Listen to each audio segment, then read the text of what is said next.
Greetings. Today I'm going to talk about diversity. No, I'm not only going to talk about racial diversity. I'm going to talk about diversity in general. I mean, really, we have lost our minds in this country, probably around the world. The latest thing going on right now is a lot of people upset with J.K. Rowling over the fact that a fictional character is Asian and she turns into a snake that later on in history, or at least the Harry Potter world, is going to end up working under Voldemort, who's the bad guy for those of you who don't know. And I'm thinking, my goodness, how did this get so far out of hand that we have gone this far in having outrage over things like this? We need to be better across the board. Yes, there are things that I see that bother me here and there, but it's usually things that are very blatant. Nothing like this. This is just ridiculous. It's the same kind of outcry there was when they put a black character in some movies where they said, well, that's not supposed to be a black character, and people just lost their minds over and over. It just needs to stop. And it's not just that. You have disabled people, you have older people, you have younger people, you have rich people, poor people, different religions, different political backgrounds. We need to calm down. So I wrote an article back 4 years ago where I said 10 ways diversity improves our lives.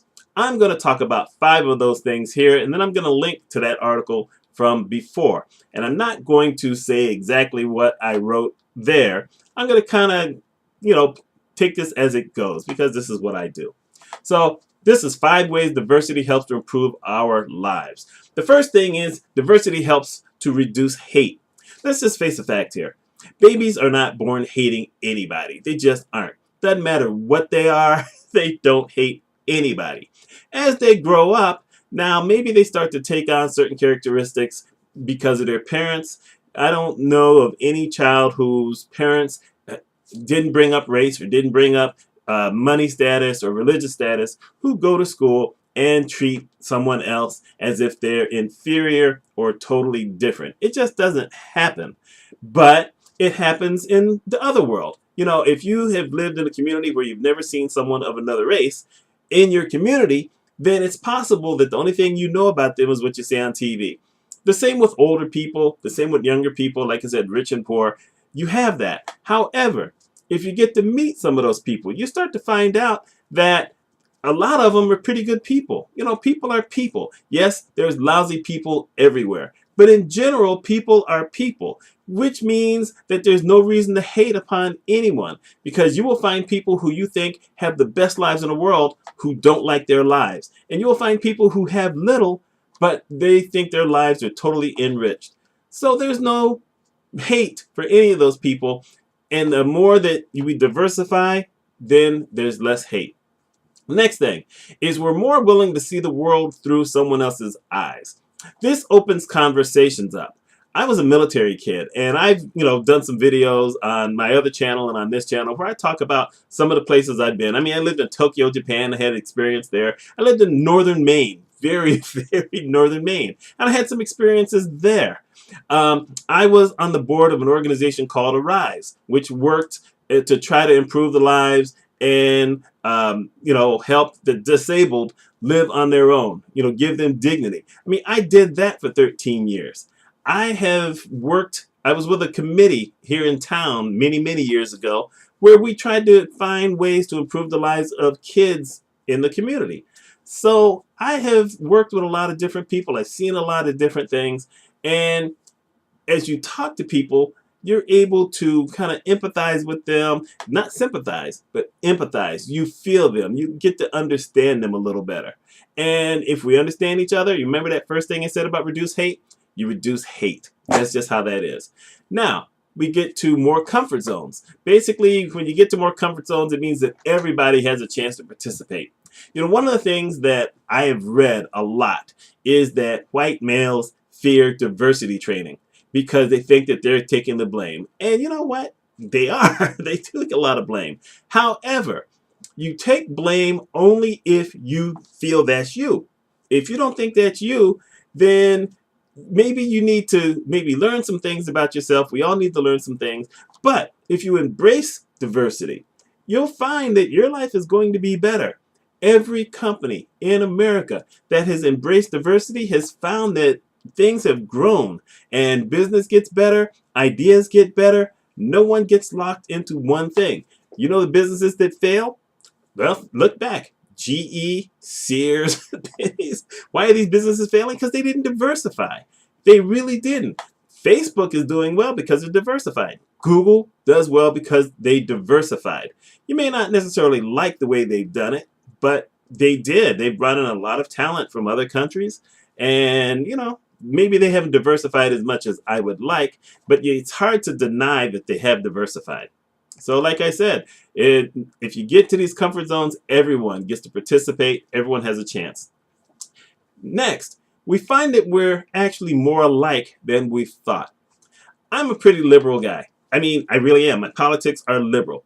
I'm a black man. I didn't have to tell you that, but I'm telling you that. But I have found that there are people who consider themselves conservatives who have a lot of things that they agree with me on, which is really shocking. At least it used to be. It's not anymore, but it used to be. Sure, we may have a difference of opinion on gun control and a few other things, but we love our families, we love our friends. We can probably go and root for the Syracuse University Orange teams because I'm in the Syracuse area. We have a lot of those things in common. We have those other things where we're different on, and we may not be able to totally agree on that. And every once in a while, we're going to be mad at each other if that becomes the crux of the conversation. But I have found that since I work for myself, I will go into certain business situations and almost never does any of that kind of conversation come up where we're going to be in the group and it's going to feel uncomfortable and we're not going to get along. We're going to find in general that we're going to talk about some of the similarities, talk about things in this area, things nationally, sports, and we find out we are a lot more alike than we think we are. And here's the last thing, feeling better about yourself.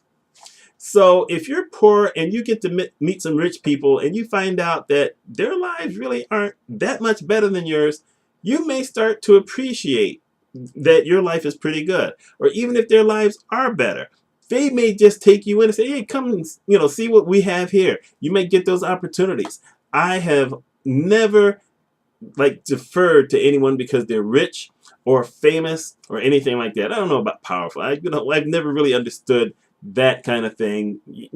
I guess maybe certain political offices, some of those people might think they're powerful, but they're really not. There's a check and balance everywhere. Everyone has to answer to somebody at some point. But you find that you can talk to a lot of different people. So I can talk to people who are younger than I am. I can talk to people who are older than I am. Obviously, I've talked to people who are disabled. I have talked to bikers. I have talked to folks who tattoo all over their bodies, people with piercings and everything.